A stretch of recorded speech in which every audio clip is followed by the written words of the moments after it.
Welcome to 360 Tamil. இன்னைக்கு இந்த வீடியோல நம்ம எந்த படத்தோட எக்ஸ்பிளனேஷன் பத்தி பார்க்க போறோம்னா, தெலுங்குல இந்த வருஷம் வெளியான கதை வேணுக்கா கதை அப்படின்ற படத்தை பத்தி தான் பார்க்க போறோம்.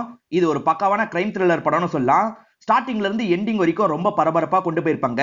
நீங்க கொஞ்சம் கூட யோசிக்காத வேற லெவல் ட்விஸ்ட் ஒன்ன கடைசியில வச்சிருப்பாங்க. கண்டிப்பா இந்த படம் உங்க எல்லாருக்குமே பிடிக்கும் நம்புறேன். இந்த படத்தோட எக்ஸ்பிளனேஷனுக்குள்ள போறதுக்கு முன்னாடி இந்த வீடியோக்கு ஒரு லைக்க போட்டுருங்க. நீங்க போடுற லைக் மூலியமா இந்த வீடியோ இன்னும் நிறைய பேர்கிட்ட கொண்டு போய் சேர்க்கப்படும். இப்ப டைம் வேஸ்ட் பண்ணாம நம்ம நேரடியா படத்தோட ஃபுல் எக்ஸ்பிளனேஷனுக்குள்ள போயிரலாம். படத்தோட ஸ்டார்டிங் சீனே ஒரு காதல் ஜோடியை நமக்கு காட்டுறாங்க. சந்தோஷமா பேசிக்கிட்டே கார்ல வந்துட்டு இருக்காங்க. அப்படி வந்துட்டு இருக்கும் போது கார் ஒரு இடத்துல ரிப்பேர் ஆயிருது. இந்த பாய் ஃப்ரெண்ட் இருக்காரு பாத்தீங்களா, என்ன ஏதுன்னு பாக்குறதுக்காக இறங்கி செக் பண்றாரு. அப்படி செக் பண்ணிட்டு இருக்கும் போது மழை பயங்கரமா பெய்ய ஆரம்பிக்குது. இதனால கேர்ள் ஃப்ரெண்டும் இவருக்கு கொடை பிடிக்கலாம் அப்படின்ற மாதிரி வெளியே வந்து கொடைலாம் பிடிச்சிட்டு இருக்காங்க. இவங்க செக் பண்ணிட்டு இருக்கும் போது கரெக்டா வேற ஒரு கார் இந்த இடத்துக்கு வருது. அந்த கார்ல 2 பேர் இருக்காங்க. ரவி, ராஜு தான் அவங்களோட பேரு. அவங்கள என்ன பிரச்சனை அப்படின்ற மாதிரிலாம் இவங்க கிட்ட பேச்சு கொடுக்குறாங்க. அப்படி பேச்சு கொடுத்துட்டு இருக்கும் போது ஒரு நபர் ஒரு ராட் எடுத்து இவரோட மண்டிலேயே அடிக்கிறாரு. இதனால பாய் ஃப்ரெண்ட் அந்த இடத்துல விழுந்துடுறாரு. இந்த பொண்ணை வேகமா கார்ல ஏத்திட்டு இவங்க 2 பேருமே இங்க இருந்து கிளம்பிடுறாங்க. கார்ல வச்சு அந்த பொண்ணு கிட்ட தப்பா நடந்துக்கிறாங்க. அதுக்கப்புறம் அந்த பொண்ணை கார்ல இருந்து தூக்கி எரிஞ்சிடுறாங்க. காரை வச்சு அந்த பொண்ணு மேல ஏத்தி ஏத்தி இறக்குறாங்க. அந்த பொண்ணு இறந்துடுறாங்க. இப்ப அந்த பொண்ணை கொளுத்திட்டு இவங்க 2 பேருமே அங்க இருந்து தப்பிச்சிடுறாங்க. அப்படியே கட் பண்ணி வேற ஒரு சீனை நமக்கு காட்டுறாங்க. ட்ரக்ஸ் எல்லாம் இந்த பகுதியில் அதிகமா இருக்கு அப்படின்ற மாதிரி நியூஸ் சேனல்ல சொல்லிட்டு இருக்காங்க. இதுக்காக தான் சத்யான்ற மாதிரி ஒரு நபரை இவங்க அப்பாயிண்ட் பண்ணிருக்காங்க. அந்த சத்யா இருக்காரு பாத்தீங்களா, ட்ரக் எல்லாம் எங்க இறங்குது அப்படின்றத கண்டுபிடிச்சிடுறாரு. இப்ப அந்த இடத்துக்குள்ள பூந்து அங்க இருக்கவங்க கூட எல்லாம் சண்டை போடுறாரு. ஒரு வழியா அங்க இருக்க ஆட்கள் எல்லாம் இவர் பிடிச்சிடுற மாதிரி நமக்கு காட்டுறாங்க. இப்போ ஒரு பொண்ணு கொலை செய்யப்பட்டாங்கல்ல, அதே மாதிரி நிறைய பெண்கள் தொடர்ச்சியா கொலை செய்யப்படுறாங்க. கமிஷனருக்கு பிரஷர் ரொம்ப அதிகமாகுது. கமிஷனர் இருக்காரு பாத்தீங்களா, இந்த கேஸ சத்யா கிட்ட ஒப்படைக்கணும்னு நினைக்கிறாரு. இப்ப சத்யா வர வச்சு பேச ஆரம்பிக்கிறாரு. உன் மேல எனக்கு ரொம்ப நம்பிக்கை இருக்கு, இந்த கேஸ்ல குற்றவாளியை சீக்கிரமா கண்டுபிடின்னு சொல்லிட்டாரு. உங்க நம்பிக்கையை கண்டிப்பா காப்பாத்துவேன் அப்படின்ற மாதிரி சத்யாவும் கிளம்புறாரு.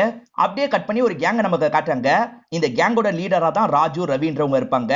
அவங்க கிட்ட ஆட்கள் இருக்காங்கல்ல, சத்யா தான் இந்த கேஸ் ஹேண்டில் பண்ண போறான், அவன் ரொம்ப மோசமான ஆளு, கவனமா இருக்கணும் அப்படின்ற மாதிரி சொல்றாங்க. சத்யாவும் இந்த கேஸ பத்தி எல்லாம் ஸ்டடி பண்றாரு. நிறைய பெண்கள் இந்த மாதிரி கொலை செய்யப்பட்டிருக்காங்க. கொலை பண்ணி அவங்களை எரிக்கிறது தான் இவங்களோட ஃபார்மட்டா இருக்கு. எப்படியாவது இந்த குற்றவாளிகளை கண்டுபிடிக்கணும் அப்படின்ற மாதிரி சத்யா சொல்றாரு. இப்பதான் படத்தோட ஹீரோவை காட்டுறாங்க. இவரோட பேர் அஸ்வின் அப்படின்றது. இவர் எப்படியாவது டைரக்டர் ஆயிரணும் அப்படின்ற மாதிரிலாம் ட்ரை பண்ணிட்டு இருக்காரு. இவர் ஃப்ரெண்ட் மூலியமா ஒவ்வொரு இடத்தையும் ஸ்டோரியை நரேட் பண்றதுக்காக வராரு. நரேஷன் முடிச்சதுக்கு அப்புறம் பிடிக்கலன்னு எல்லா இடத்துலயும் சொல்றாங்க. ஏன்னா கமர்ஷியல் வேல்யூ இல்ல, அதே மாதிரி சாங் இல்லன்ற மாதிரிலாம் காரணம் சொல்லிட்டாங்க. இவரும் பயங்கரமா வருத்தப்பட்டு இருக்காரு. ஹீரோவை பொறுத்த வரைக்கும் கல்யாண வயசுல ஒரு அத்தை பொண்ணு இருக்காங்க. 2 பேருமே லவ் பண்ணிட்டு இருக்காங்க. 2 பேருமே பழகிட்டு இருக்கிறதெல்லாம் ஒரு சாங் மாதிரி நமக்கு காட்டுறாங்க. ஹீரோவோட பேரண்ட்ஸ் இருக்காங்க பாத்தீங்களா, இப்ப கல்யாண விஷயமா பேசுறதுக்காக வீட்டுக்கு வந்துடுறாங்க. ஆனா ஹீரோயின் அப்பா பயங்கரமா கோவப்படுறாரு. ஹீரோ ப்ராப்பரான வேலையில இல்ல, அதை பத்தி எல்லாம் சொல்லிட்டு இருக்காரு. இன்னும் எத்தனை வருஷத்துல செட்டில் ஆயிடுவேன்னு ஒரு ஐடியாவாவது இருக்கான்னு கேக்குறாரு. ஹீரோ எதுவுமே பேசாம இருக்காரு. பாத்தீங்களா, அவனுக்கு ஐடியா கூட இல்லன்ற மாதிரி அப்பா கோவப்படுறாரு. என் பொண்ணு ரொம்ப லவ் பண்றதுனால ஒரு விஷயம் என்ன சொல்றேன், ஒரு வருஷத்துக்குள்ள நீ படம் எடுக்கணும், அந்த படம் ஹிட் ஆகணும், அப்பதான் என்னோட பொண்ணு உனக்கு தருவேன், அப்படி இல்லனா லைஃப்ல நீ மூவ் ஆன் பண்ணிடணும் அப்படின்ற மாதிரி சொல்றாரு. ஹீரோவும் சரின்ற மாதிரி இந்த இடத்துல ஏத்துக்கிறாரு. ஹீரோவோட ஃப்ரெண்ட் இருக்காரு பாத்தீங்களா, வேற ஒரு இடத்துல ஸ்டோரி சொல்றதுக்காக கூட்டு வந்திருக்காரு. அவர் பில்டர்ஸா இருப்பாரு, இருந்தாலும் படம் ப்ரொடியூஸ் பண்ணும் அப்படின்ற மாதிரி ஆசைப்பட்டிருக்காரு. அந்த ப்ரொடியூசர் என்ன சொல்றாருன்னா, 1 கோடி ரூபாயில பண்ணணும்னு நினைக்கிறேன், 1 கோடி ரூபாயில உன் கதையை பண்ண முடியுமா, அப்படி பண்ண முடிஞ்சா மட்டும் சொல்லு அப்படின்ற மாதிரி சொல்றாரு. சார் கண்டிப்பா பண்ண முடியும், இது ஒரு சஸ்பென்ஸ் கதை தான், கேளுங்கன்ற மாதிரி கதையை நரேட் பண்றாரு. ரொம்ப இன்ட்ரெஸ்டிங்கா நரேட் பண்றாரு. கேக்குற ப்ரொடியூசருக்கும் ரொம்ப பிடிச்சிருது. சரிப்பா கண்டிப்பா நம்ம பண்ணலாம் அப்படின்ற மாதிரி சொல்றாரு. ஹீரோ என்ன சொல்றாருன்னா, இந்த காலத்துல படம் பண்றது கூட மேட்டர் இல்ல சார், அது எப்படி மக்கள் கிட்ட கொண்டு போய் சேர்க்கிறோன்றது தான் மேட்ரு. அதனால பப்ளிசிட்டிக்கு ஒரு 50 லட்சம் ரூபாய் செலவாகும், அதை உங்களால பண்ண முடியுமா அப்படின்ற மாதிரி கேக்குறாரு. இப்ப என்கிட்ட 50 லட்சம் ரூபாய் இல்ல, ஆனா 7 மாசம் டைம் இருக்குல்ல, அதுக்குள்ள ரெடி பண்ணிடுவேன் அப்படின்ற மாதிரி சொல்றாரு. கண்டிப்பா இந்த படத்தை நம்ம பண்றோம், இந்த அட்வான்ஸ் அப்படின்ற மாதிரி 1 லட்சம் ரூபாய் அட்வான்ஸ் எழுதி குத்துறாரு. இத பாக்குற ஹீரோக்கு ரொம்ப சந்தோஷமா இருக்கு. உடனே ஹீரோயினுக்கு கால் பண்ணி இந்த தகவலை சொல்றாரு. ஹீரோயின் இருக்காங்கல்ல, அப்பா கிட்டயும் அம்மா கிட்டயும் இந்த தகவலை சொல்றாங்க. அப்பா இப்பயுமே ஏத்துக்க மாட்டாரு. இப்ப வெறும் அட்வான்ஸ் மட்டும் தானே வாங்கியிருக்கான், முதல்ல படம் எடுக்கணும், அதுக்கப்புறம் அந்த படம் ஓடணும், நிறைய இருக்குன்ற மாதிரிலாம் அப்பா சொல்லிட்டாரு. அப்படியே கட் பண்ணி நமக்கு ராஜுவை காட்டுறாங்க.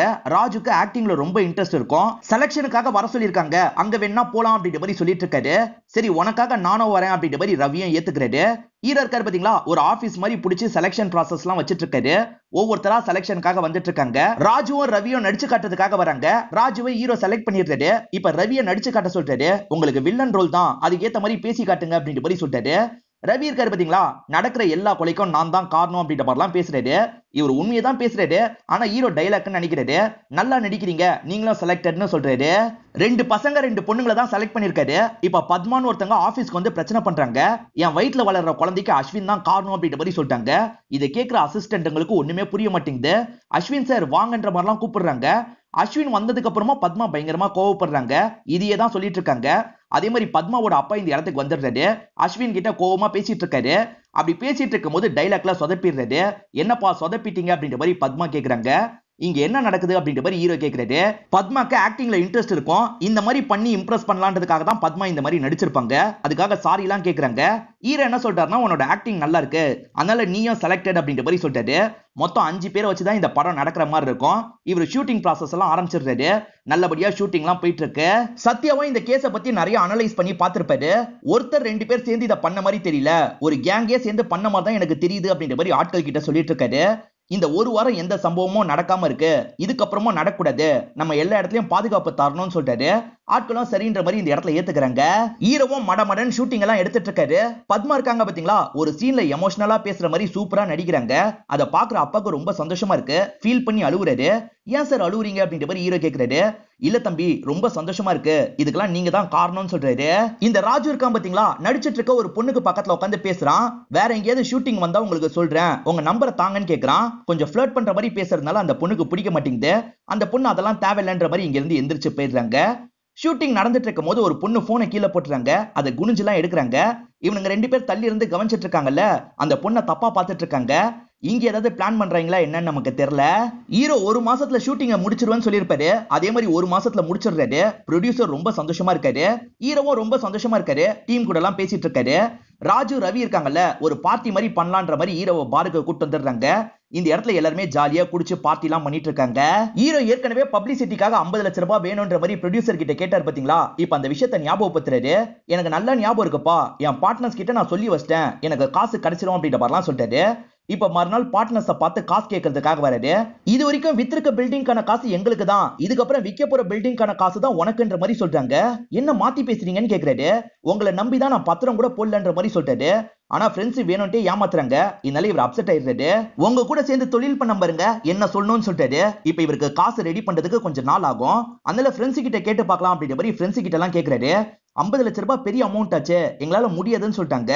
இப்ப யார் மூலியமாவும் இவரால ரெடி பண்ண முடியல. சோகமா வந்து உட்கார்றாரு. ஹீரோவும் என்ன சார் ஆச்சு அப்படின்ற மாதிரி கேக்குறாரு. இவர் நடந்த விஷயத்தெல்லாம் எடுத்து சொல்லிட்டாரு. நான் சொன்ன மாதிரி பண்ண முடியாம போயிருச்சுப்பா, என்ன பண்றதுன்னு தெரியல அப்படின்ற மாதிரிலாம் சொல்லிட்டாரு. ப்ரொமோஷன் இல்லாம படம் விடுறது பெரிய ஆபத்து சார், இதை நம்பிதான் என்னோட லைஃபே இருக்குன்ற மாதிரி ஹீரோவும் லைட்டா ஃபீலிங்கா பேசுறாரு. இவர் இதையே நினைச்சு யோசிச்சுட்டு இருக்காரு. ஹீரோயின் இருக்காங்கல்ல, அதை விட்டு தள்ளுங்க, எல்லாம் நல்லபடியா நடக்கும் அப்படின்ற மாதிரி சொல்றாங்க. என் பிரச்சனை உனக்கு புரியாது, இந்த படம் மட்டும் சரியா போலன்னு வச்சுக்கோ, இதுக்கப்புறம் படம் கிடைக்காது, அதே மாதிரி நீயும் எனக்கு கிடைக்க மாட்டே அப்படின்ற மாதிரி ஃபீலிங்கா பேசிட்டு இருக்காரு. ஒரு இடத்துல பசங்க எல்லாம் ஹோலி செலிப்ரேஷன் பண்ணிட்டு இருக்காங்க. பாதுகாப்புக்காக சத்யா வந்திருப்பாரு.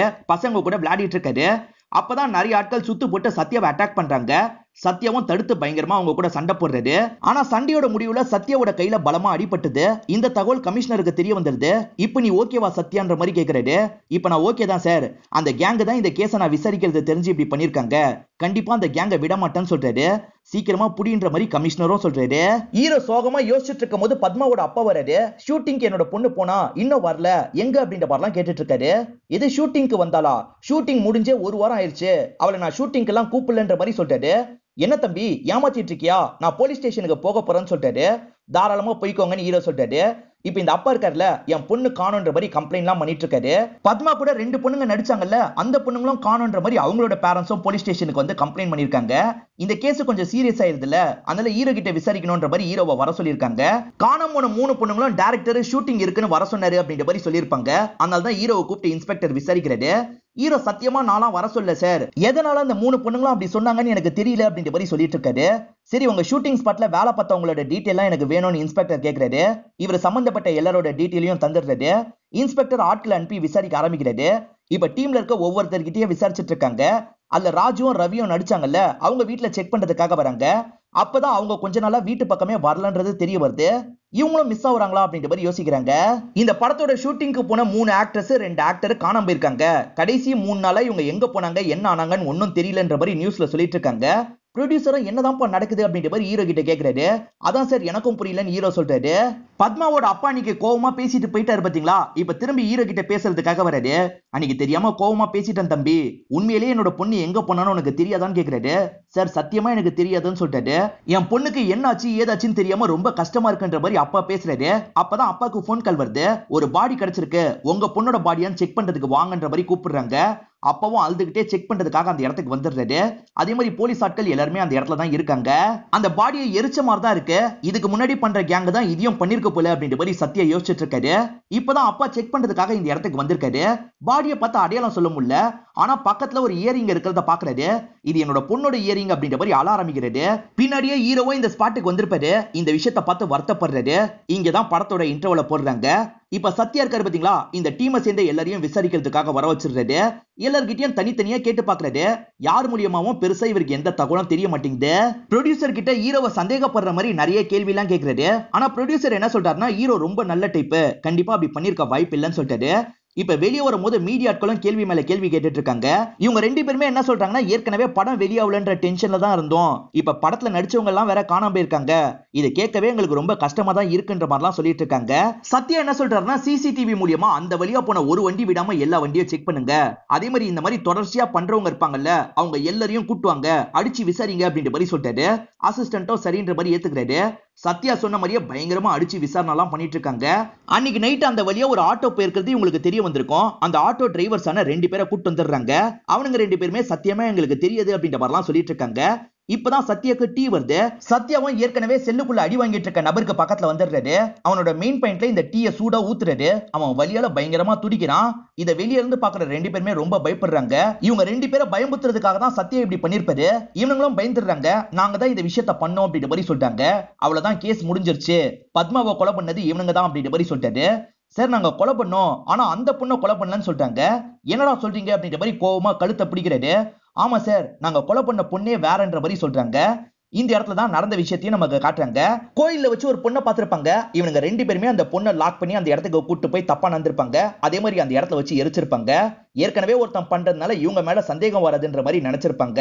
அப்ப அந்த இடத்துல எப்படி பத்மாவோட இயரிங் வந்தது அப்படின்ற மாதிரி இவரும் பயங்கரமா யோசிக்கிறாரு. இப்ப ஹீரோ மேல இவருக்கு டவுட் ஆயிருது. ஹீரோவை போட்டு பயங்கரமா அடிச்சிட்டு இருக்காரு. ஏன் சார் அடிக்கிறீங்க, ஹீரோ தப்பு பண்ணிருக்க மாட்டான்னு ப்ரொடியூசர் சொல்றாரு. உன்னை பத்தி ஒரு தகவல் எனக்கு தெரிய வந்துருச்சுடா அப்படின்ற மாதிரி சத்யா சொல்றாரு. விஷயம் என்னன்னு இப்பதான் நமக்கு புரிய வைக்கிறாங்க. ரவி ராஜுவும் காணாம போனாங்கல்ல, அதுல ராஜு ஹோட்டல்ல மர்மமான முறையில கொலை செய்யப்பட்டிருப்பாரு. அவரோட பாடி எல்லாம் இவங்க கலெக்ட் பண்ணிருப்பாங்க. ஒரு போனும் கிடைச்சிருக்கும். அந்த போன்ல ஹீரோவோட நம்பர் மட்டும் தான் இருக்கும். சோ நீ அவங்க கூட கம்யூனிகேட் பண்ணிட்டு தான் இருந்திருக்க, ஒழுங்கு மரியாதையா உண்மையை சொல்லு, இல்லனா ஷூட் பண்ணிடுவேன்ற மாதிரி மிரட்டுறாரு. சார் நான் எல்லாத்தையும் சொல்லிடுறேன் அப்படின்ற மாதிரி ஹீரோவும் சில விஷயங்களை சொல்ல ஆரம்பிக்கிறாரு. கடைசி நேரத்துல பப்ளிசிட்டிக்கு 50 லட்சத்தை ரெடி பண்ண முடியலன்னு ப்ரொடியூசர் சொல்லிட்டார்ல, பப்ளிசிட்டி எப்படியாவது பண்ணி ஆகணும்னு ஹீரோ யோசிச்சிருப்பாரு. அதுக்காக தான் ஹீரோ ஒரு விபரீதமான பிளானை யோசிச்சிருப்பாரு. சம்பந்தப்பட்ட 5 ஆக்டரையும் அந்த இடத்துக்கு வர வச்சிருக்காரு. நான் சொல்ற மாதிரி பண்ணா பப்ளிசிட்டி நல்லா இருக்கும், நீங்க பண்றீங்களான்னு கேக்குறாரு. எதுனாலும் பண்றோம் அப்படின்ற மாதிரி அவங்க சொல்லியிருப்பாங்க. ஏற்கனவே நிறைய பெண்கள் கொல்லப்படுறது வைரலா போயிட்டு இருக்கு பாத்தீங்களா, இந்த சமயத்துல 3 பெண்கள் 2 ஆண்கள் காணாம போனா இதுவும் வைரலா போகும். இது மூலியமா நம்ம படத்துக்கு பப்ளிசிட்டி கிடைக்கும், இந்த விஷயத்தை எனக்காக பண்ணுங்கன்னு கேட்டிருப்பாரு. அவங்களும் சரின்னு ஏத்திருப்பாங்க. இந்த போன் மூலியமா மட்டும் தான் என்கிட்ட பேசணும்ன்ற மாதிரி போன் எல்லாருக்கும் தந்திருப்பாரு. இவங்க எல்லாம் காணாம போன ஒரு வாரம் ஹீரோ மட்டும் டச்ல தான் இருந்திருப்பாரு. அவங்க எங்க இருக்காங்கன்னு ஹீரோக்கு மட்டும் தான் தெரியும். நியூஸ்ல எல்லாம் பாக்குறாரு. அவங்க காணாம போனதுனால இந்த படத்தை பத்தி நிறைய பேர் பேசுறாங்க. பொதுமக்கள் கருத்து எப்படி இருக்குன்ற மாதிரி அவங்களுக்கு தெரியாம கவனிக்கிறாரு. எல்லாருமே இந்த படத்தை கண்டிப்பா பார்க்கணும், அந்த படத்தை பத்தியே தான் பேசிட்டு இருக்காங்கன்ற மாதிரிலாம் சொல்றாங்க. நம்ம நினைச்ச பப்ளிசிட்டி நமக்கு கிடைச்சிருச்சு அப்படின்ற மாதிரி இவரும் பயங்கரமா சந்தோஷப்படுறாரு. சரி பத்மாவோட இயரிங் எப்படி அங்க போச்சு அப்படின்ற மாதிரி சத்யா கேக்குறாரு. அதுக்கான காரணத்தையும் ஹீரோ இந்த இடத்துல சொல்ல ஆரம்பிக்கிறாரு. ஆக்சுவலா பத்மாவோட அப்பா இவரை பார்த்து பேசுறதுக்காக வந்தாரு பாத்தீங்களா, அப்பதான் பாடி கிடைச்சிருக்கு வந்து பாருங்கன்னு சொல்லியிருப்பாங்க. இதை கேட்டோன்னு அப்பா உடஞ்சு போய் அழுவுறாரு. அழாதீங்க, உங்க பொண்ணுக்கு எதுவும் ஆயிருக்காதுன்ற மாதிரி ஹீரோ சொல்லிட்டாரு. இருந்தாலும் அப்பா பயந்து அழுதுகிட்டே இருக்காரு. சரி பொண்ணை பத்தி சொல்லிடுவோன்ற மாதிரி ஹீரோ நினைக்கிறாரு. அதனால பொண்ணுக்கு வீடியோ கால் போட்டு அப்பா கிட்ட காமிச்சிடுறாரு. பொண்ணு உயிரோட இருக்காங்கன்னு தெரிஞ்சதுக்கு அப்புறம் தான் அப்பா நிம்மதியாகிறாரு. பப்ளிசிட்டிக்காக தான் இதை பண்றோன்ற மாதிரி சொல்லியிருப்பாங்க. அப்பா வேணும்ட்டே இயரிங்க போட்டு கிடைச்ச மாதிரிலாம் நடிச்சிருப்பாரு. சோ இவங்க எல்லாருமே பக்காவா பிளான் போட்டு தான் இந்த விஷயத்த பண்ணிருப்பாங்க. இப்பயும் பத்மாவோட அப்பா இருக்காரு பாத்தீங்களா, என் பொண்ணு என்னடா பண்ண அப்படின்ற மாதிரி ஹீரோவை அடிக்கிற மாதிரிலாம் இந்த இடத்துல நடிச்சிட்டு இருக்காரு. ஆனா சத்யாக்கு தான் எல்லாமே தெரிஞ்சிருச்சுல, நடிச்சது போதும் எனக்கு எல்லாமே தெரிஞ்சிருச்சுன்னு சொல்லிட்டாரு. இவங்க பண்ணதும் சட்டப்படி தப்பு தானே, அதனால இவங்க எல்லாரையும் ஜெயில போட்டு லாக் பண்ணிடுறாரு. இந்த விஷயம் தெரிஞ்சு ஈரனும் அப்பவும் இவரை பெயில் எடுக்கிறதுக்காக லாயர் கூட வந்திருக்காங்க. இங்க இருக்க இன்ஸ்பெக்டர் இருக்காரு பாத்தீங்களா, ராஜுன்னு ஒரு நபர் கொலை செய்யப்பட்டிருக்காரு. அந்த கொலைக்கும் ஹீரோக்கும் சம்பந்தம் இருக்க வாய்ப்பு இருக்கிறதா நாங்க சந்தேகப்படுறோம். அதனால இவர் இந்த ஊரை விட்டு எங்கேயும் போக கூடாதுன்ற மாதிரி சொல்லி தான் அனுப்பி வைக்கிறாங்க. ஹீரோ நான் பப்ளிசிட்டிக்காக தான் பண்ணேன், கொலைலாம் பண்ணல அப்படின்ற மாதிரி சொல்றாரு. ஆனா ஈரின் அப்பா பயங்கரமா கோவப்படுறாரு. பப்ளிசிட்டிக்காக இந்த மாதிரி ஒரு விஷயத்த பண்ணுவியா, இந்த மாதிரி ஒருத்தனுக்கு என்னோட பொண்ணை தரவே மாட்டேன், இதுக்கப்புறம் என் பொண்ணு பின்னாடி சுத்தாது அப்படின்ற மாதிரி கோவமா கிளம்புறாரு. இதை பாக்குற ஹீரோக்கும் கஷ்டமா இருக்கு. இப்ப ஹீரோவும் ரவியும் உட்காந்து பேசிட்டு இருக்காங்க. ராஜுவை யார் கொலை பண்ணிருப்பா, உனக்கு ஏதாவது தோணுதா அப்படின்னு கேக்குறாரு. நாங்க எல்லாருமே இருந்த ஹோட்டலை பத்தி உங்களுக்கு மட்டும் தான் தெரியும், அப்படி இருக்கும்போது ராஜுவை யார் கொலை பண்ணிருப்பான்னு எனக்கு தெரியல சார், ஆனா கொலை பண்ணவன் மட்டும் என் கையில மாட்டினா கண்டிப்பா கொன்றுவன்ற மாதிரி சொல்லிட்டு இருக்காரு. அப்பன்னு பார்த்தா ஆம்னி வேன்ல வந்தவங்க இவரோட கழுத்துல கயிறை மாட்டி இவரை இழுத்துட்டு போறாங்க. சார் காப்பாத்துங்க காப்பாத்துங்கன்ற மாதிரி இவர் கத்துறாரு. ஹீரோவும் எப்படியாவது இவரை காப்பாத்தணும்ன்ற மாதிரி பின்னாடியே துரத்திட்டு வராரு. ஹீரோவும் வேகமா இளநீ கடியில இருக்க அருவாள் எடுத்து வீசுறாரு. கரெக்டா அந்த அருவாள் கயிறுல பட்டு அந்த கயிறு கட்டாயிருது. நல்லபடியா இந்த ரவியும் தப்பிச்சிடுறாரு. ரவியை பொறுத்த வரைக்கும் ட்ரக் பிசினஸ் தான் பண்ணுவாரு. எனக்கு சரக்கு வேணும் அப்படின்ற மாதிரி ஒருத்தன் கால் பண்ணி கேக்குறான். இப்போ முடியாதுன்னு சொல்லிட்டாரு. எவ்வளவு காசுனாலும் தரான்னு சொல்றான். சரி நான் வரேன் அப்படின்ற மாதிரி இவரும் ஏத்துக்கிறாரு. விசாரணைக்காக ஹீரோவும் ப்ரொடியூசரும் ஸ்டேஷனுக்கு வந்திருக்காங்க. ரவிக்கு கொஞ்ச நாளைக்கு முன்னாடி அட்டாக் நடந்தது பாத்தீங்களா, அதை பத்திலாம் ஹீரோ சத்யா கிட்ட சொல்லிட்டு இருக்காரு. அப்படியே கட் பண்ணி ரவியை காட்டுறாங்க. ரவியும் சரக்கெல்லாம் கொடுத்து காசை வாங்கிடுறாரு. அந்த காசை எண்ணிக்கிட்டே நடக்க ஆரம்பிக்கிறாரு. அப்பதான் இவரை நிறைய பேர் சுத்து போடுற மாதிரி இவருக்கு தோணுது. என்ன சுத்து போடுறாங்க அப்படின்ற மாதிரி யோசிக்கிறாரு. ஒரு ஸ்டேஜில் அட்டாக் பண்றதுக்காக வராங்க. இவரும் தப்பிச்சு ஓடணும் அப்படின்ற மாதிரி வேகமா ஓடிட்டு இருக்காரு. அப்படி ஓடிட்டு இருக்கவரு வேகமா சத்யாக்கு கால் பண்றாரு. சரி இந்த மாதிரி ஆட்கள் என்ன அட்டாக் பண்றாங்க, காப்பாத்துங்க அப்படின்ற மாதிரிலாம் கேட்கிறாரு. இப்ப சத்யாவும் உடனே கிளம்பணும்ன்ற மாதிரி இவங்க கிட்ட சொல்றாரு. இவங்க 3 பேருமே ரவி இருக்கிற ஸ்பாட்டுக்கு வந்துடுறாங்க. அப்ப துரத்திட்டு வந்த நபர் இருக்காரு பாத்தீங்களா, கையில இருக்க ஆயுதத்தை வீசுறாரு. அது ரவி உடம்புல பட்டது போல. ரவியும் வலியால துடிச்சிட்டு இருக்காரு. இப்பதான் ரிவர்ஸ் போய் நடந்த விஷயத்த நமக்கு காட்டுறாங்க. அவன் ஆயுதம் வீசியிருப்பான். ஆனா அந்த ஆயுதத்தை ப்ரொடியூசர் இருக்காரு பாத்தீங்களா, வேகமா முன்னாடி வந்து புடிச்சிருப்பாரு. புடிச்ச ப்ரொடியூசர் தான் இவனோட வயித்தையே இறக்கி இருப்பாரு. ப்ரொடியூசர் கொலை பண்ணதை பார்த்து இவங்க 2 பேர் ஷாக் ஆயிருப்பாங்க. சார் எதுக்காக இந்த விஷயத்த பண்ணீங்கன்ற மாதிரி ஹீரோ கேட்கிறாரு. இந்த இடத்துல தான் ப்ரொடியூசரும் அவரோட கதையை சொல்ல ஆரம்பிக்கிறாரு. ஸ்டார்டிங்ல ஒரு பொண்ணு இறந்து போனதை காமிச்சாங்கல்ல, அவங்க ப்ரொடியூசரோட பொண்ணா தான் இருப்பாங்க. அதே சமயம் பாய் ஃப்ரெண்டா ஒரு நபர் இருந்தாரு பாத்தீங்களா, அவரை பத்திலாம் அப்பாக்கு தெரியும். இவங்க 2 பேரோட லவ்க்கும் சப்போர்ட் தான் பண்றாரு. பொண்ணுக்கு தான் சினிமால ரொம்ப இன்ட்ரெஸ்ட் இருக்கும். அப்ப நீங்களும் ப்ரொடியூஸ் பண்ணா என்னன்ற மாதிரி கேக்குறாங்க. சின்ன படம் வேணா ப்ரொடியூஸ் பண்ற அப்படின்ற மாதிரி அப்பவும் சொல்லியிருப்பாரு. அதே சமயம் பொண்ணோட பர்த்டேவா இருக்கும். அப்பாவை ஷாப்பிங்காக கூப்பிடுறாங்க. ஆனா அப்பாக்கு முக்கியமான வேலை இருக்கு, என்ன மன்னிச்சிருமா அப்படின்ற மாதிரிலாம் சொல்லிட்டாரு. அப்பதான் வேலை இருக்குன்னு சொல்றாருல, நம்ம மட்டும் போலான்ற மாதிரி பாய் ஃப்ரெண்ட் சமாதானம் பத்தி இருப்பாரு. பாய் ஃப்ரெண்ட் இவங்களும் சேர்ந்த மாதிரி அன்னைக்கு நைட்டு கார்ல போயிருப்பாங்க. அப்பதான் அந்த சம்பவம் நடந்திருக்கும். பொண்ணை எரிச்சு கொண்டுட்டாங்கன்னு தெரிஞ்சோன்னா அப்பா பயங்கரமா ஃபீல் பண்றாரு. மாப்பிளைக்கு அடி மட்டும் தான் பட்டிருக்கும். எந்திரிச்சவர் இருக்காரு பாத்தீங்களா, 2 பேர் சேர்ந்து தான் இந்த விஷயத்த பண்ணாங்கன்ற மாதிரி சொல்லியிருப்பாரு. ஹீரோ பப்ளிசிட்டிக்காக அந்த 5 பேரையும் ஒரு இடத்துல போய் ஒளிஞ்சுக்க சொன்னாரு பாத்தீங்களா, அவங்க 5 பேருமே காணாம போயிட்டாங்கன்ற மாதிரி நியூஸ்ல எல்லாம் காமிச்சிருப்பாங்க. அப்படி காட்டும் போது அவங்களோட போட்டோவையும் காமிச்சிருப்பாங்க. இந்த விஷயத்தெல்லாம் இந்த மாப்பிள பாத்துறாரு. இந்த 2 பேர் தான் இந்த விஷயத்த பண்ணாங்கன்ற மாதிரிலாம் இவர்கிட்ட சொல்றாரு. இந்த விஷயத்த பண்ணவன் நம்ம படத்திலேயே நடிச்சிருக்கானா அப்படின்ற மாதிரி இவருக்கு பயங்கரமா கோவம் வந்திருக்கும். அப்பதான் ஹீரோவோட போன் அடிக்கிற சவுண்ட் கேக்குது. இவங்களும் ஹீரோவோட போனை பார்க்கலான்ற மாதிரி எதர்ச்சியா வந்து பாத்துருப்பாங்க. பார்த்தா ராஜு கிட்ட இருந்து அந்த கால் வந்திருக்கும். ராஜுவும் பிளான பத்தி எல்லாம் சொல்றாரு. இப்பதான் என்கிட்ட டைரக்டர் சொன்னாரு, நான் உன்னை வந்து அந்த இடத்துல பாக்குறேன், நீ எங்கேயும் போயிடாதான்னு சொல்றாரு. சரின்ற மாதிரி ராஜு ஏத்திருப்பாரு. இவங்க 2 பேருமே அந்த இடத்துக்கு வந்து ராஜுவை போட்டு பயங்கரமா அடிக்கிறாங்க. அந்த இடத்துல ராஜுவோட கதையை இவங்க தான் முடிச்சிருப்பாங்க. ரவியும் காலி பண்ணணும்னு நினைச்சிருப்பாரு. அதுக்குள்ள இந்த விஷயம் போலீஸ்க்கு தெரிஞ்சு எல்லாரையும் வெளியே வர வச்சிருவாரு. ஹீரோ கூட ரவி பேசிட்டு இருக்கும் போது ஒரு கேங் வந்து அட்டாக் பண்ணாங்க பாத்தீங்களா, ப்ரொடியூசர் செட் பண்ண கேங் தான் அட்டாக் பண்ணிருப்பாங்க. ஆனா ஹீரோ அந்த இடத்துல காப்பாத்திருப்பாரு. சரக்கு வேணும்னு ரவியை ஒருத்தன் வெளியே வர வச்சான் பாத்தீங்களா, அவனும் ப்ரொடியூசர் ஆளா தான் இருப்பான். இன்னைக்கு கதையை முடிச்சிடணும்னு நினைச்சிருப்பாரு. அந்த மாதிரியே முடிச்சிட்டன்ற மாதிரி சொல்றாரு. இதை கேட்கிற சத்யா இவரை ஷூட் பண்றதுக்கு வராரு. ஆனா ஹீரோ இருக்கார்ல, தடுத்து சத்யா கூட சண்டை போடுறாரு. ஒரு ஸ்டேஜ்ல சத்யாவை போட்டு பயங்கரமா அடிக்கிறாரு. ஹீரோ எதுக்காக சத்யாவை அடிக்கிறாருன்னு தெரியல. சத்யாவை கயிறுல லாக் பண்ணி ஹீரோ போட்டு பயங்கரமா அடிச்சிட்டு இருக்காரு. இந்த தகவல் தெரிஞ்சு கமிஷனரும் ஆட்களும் வந்துடுறாங்க. எதுக்காக சத்யாவை அடிச்சிட்டு இருக்க அப்படின்ற மாதிரி கமிஷனர் கேட்கிறாரு. ஏன்னா நடக்கிற ரேப்புக்கெல்லாம் 2 பேர் மட்டும் காரணம் இல்ல, இவனும் தான் காரணம் அப்படின்ற மாதிரி ஹீரோ ஒரு பிளாஷ்பேக்கா சொல்ல ஆரம்பிக்கிறாரு. இப்பதான் நடந்த விஷயத்த நமக்கு காட்டுறாங்க. அந்த பொண்ணை 2 பேர் மட்டும் ரேப் பண்ணிருக்க மாட்டாங்க, சத்யாவும் அந்த இடத்துக்கு வந்து ரேப் பண்ணிருப்பாரு. இப்பதான் நமக்கு அந்த விஷயத்த புரிய வைக்கிறாங்க. இதெல்லாம் கேட்கிற ப்ரொடியூசருக்கு பயங்கரமா கோவம் வருது. ஆனா கமிஷனர் இருக்கார்ல, சத்யா சம்பந்தப்பட்டிருக்கான்னு உனக்கு எப்படி தெரியும் கேக்குறாரு. இந்த இடத்துல தான் ஹீரோவும் நடந்த விஷயத்த சொல்றாரு. ரவிக்கு அட்டாக் நடந்ததுல இன்னொரு நாட்டி அட்டாக் நடக்க வாய்ப்பு இருக்கு, அதனால ரவிக்கு தெரியாம நம்ம கண்காணிக்கணும்னு யோசிச்சிருப்பாரு. ரவிக்கு தெரியாமையே ஃபாலோ பண்ணி அவரோட இடத்துக்கு வந்திருப்பாரு. அந்த இடத்துல தான் ரவி கிட்ட பேசுறதுக்காக சத்யா வந்திருப்பாரு. இவர் என்ன இங்க வர்றாருன்னு இவர் ஷாக்கிங்கா பாத்திருப்பாரு. நம்ம 3 பேர் பண்ண விஷயம் தெரிஞ்சிருச்சு, அதனால தான் ராஜுவை காலி பண்ணிருக்காங்க, நீயும் நானும் கவனமா இருக்கணும்ன்ற மாதிரிலாம் பேசியிருப்பாரு. இது மூலியமா தான் சத்யாவும் சம்பந்தப்பட்டிருக்காரு அப்படின்றத ஹீரோ புரிஞ்சிருப்பாரு. அதே மாதிரி சத்யா மேல அட்டாக் நடந்தது பாத்தீங்களா, இவங்க 2 பேர் சேர்ந்து தான் ஆட்களை செட் பண்ணி வேணும்ட்டே ஒரு அட்டாக்க பிளான் பண்ணிருப்பாங்க. சத்யா மேல யாருக்கும் டவுட் வரக்கூடாதுன்றதுக்காக தான் இந்த மாதிரி பண்ணிருப்பாங்க. இது எல்லாத்தையும் ஹீரோ புரிய வைக்கிறாரு. ஒரு நேர்மையான போலீஸ் நினைச்சேன், நீ இப்படி பண்ணுவேன்னு எதிர்பார்க்கல அப்படின்ற மாதிரி கமிஷனரும் சத்யாவை திட்டுறாரு. சார் நீங்க நினைக்கிற மாதிரி இது உண்மையான சத்யா இல்லன்ற மாதிரி ஹீரோ வேற ஒரு பிளாஷ்பேக்க சொல்லிட்டாரு. சத்யா பேசிட்டு போனதுக்கு அப்புறம் சத்யாவை ஃபாலோ பண்ணி போவாரு. பார்த்தா இந்த சத்யா இருக்காரு பாத்தீங்களா, வேற ஒரு சத்யா கிட்ட பேசுறதுக்காக போறாரு. அவர் தான் உண்மையான சத்யாவா இருப்பாரு. இவர் அவரோட தம்பி, அவரை மாதிரியே இருப்பாரு. வில்லனும் சின்ன வயசுல நடந்ததை பத்தி எல்லாம் பேசிட்டு இருக்கான். ஆக்சுவலா சின்ன வயசுல அப்பாக்கு சத்யாவை தான் ரொம்ப பிடிக்கும். ஏன்னா சத்யா ரொம்ப நல்ல பையனா இருப்பாரு. அதே மாதிரி மார்க் எல்லாம் நிறைய வாங்குவாரு. ஆனா வில்லன் சரியாவே படிக்க மாட்டாரு. அதனால அப்பா எப்ப பாரு வில்லனை புடிச்சு கத்திக்கிட்டே இருப்பாரு. இதனால கோவப்பட்ட வில்லன் இருக்கான் பாத்தீங்களா, நைட்டோட நைட்டா அப்பாவை கொலை பண்ணிருப்பான். அங்க இருந்து தப்பிச்சு போயிருப்பான். அப்பத்துல இருந்து பல வருஷம் இவங்களுக்குள்ள கான்டாக்டே இல்லாம தான் இருந்திருக்கும். இத பத்திலாம் அந்த வில்லன் பேசிட்டு கிளம்பி போயிருப்பான். அதுக்கப்புறம் ஹீரோ இருக்காரு பாத்தீங்களா, வேகமா சத்யாவை காப்பாத்துறதுக்காக அந்த இடத்துக்கு வந்திருப்பாரு. நல்லபடியா காப்பாத்தவும் செஞ்சிருப்பாரு. இப்ப பிரசன்ட்ல உண்மையான சத்யாவும் இந்த ஸ்பாட்டுக்கு வந்துடுறாரு. உன் இடத்துக்கு அவன் எப்படி வந்தான்ற மாதிரி கமிஷனர் கேக்குறாரு. சத்யாவும் நடந்த விஷயத்த சொல்லிட்டாரு. ட்ரக் ஒரு இடத்துல ஓடிட்டு இருக்கிறது தெரிஞ்சு சத்யா உள்ள நுழைஞ்சாரு பாத்தீங்களா, அந்த கேங்கோட ஹெட்டாவே வில்லன் தான் இருப்பான். அந்த வில்லனுக்கும் சத்யாக்கும் சண்டை ஏற்படுது. அந்த சண்டையில உண்மையான சத்யாவை வில்லன் அடிச்சு போட்டுருவான்.